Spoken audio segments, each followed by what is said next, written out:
हॉटेलपेक्षाही चविष्ट अंडा मसाला फक्त 10 मिनिटात बनवूया. चला तर मग रेसिपीला सुरुवात करू.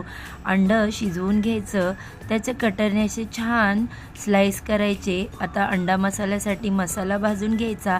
1 चमचे धणे, 1 चमचे जिरे, काळे मिरी, त्याच्यानंतर 2 लाल मिरच्या, कढीपत्ता हे छान असं भाजून घ्यायचं आणि त्याची पावडर बनवून घ्यायची. त्यानंतर पॅन गरम करायचा, त्याच्यावरती बटर स्प्रेड करायचं आणि हे जे सगळे अंड्याचे स्लाईस होते ते त्याच्यावरती टाकायचे आणि आपण जी मसाल्याची पावडर बनवली होती ती या स्लाईसवरती टाकून घ्यायची.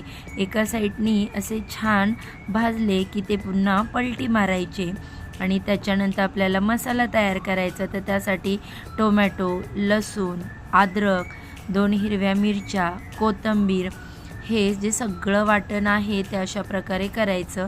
आता एका कढईमध्ये बटर गरम करायचं, त्याच्यामध्ये जिरे आणि खडे मसाले टाकायचे. मोठा एक कांदा चिरून टाकायचा. त्याच्यानंतर कांदा छान असा भाजला की मग आपण जे वाटण तयार केलेलं होतं ते वाटण टाकायचं.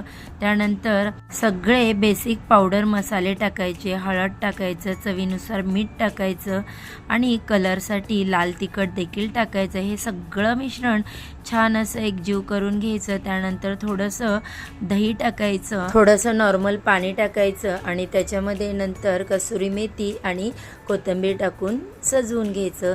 किती छान दिसतोय ना अंडा मसाला. आवडला तर लाईक, शेअर, सबस्क्राईब करा आणि फॉलो करा. Bye bye.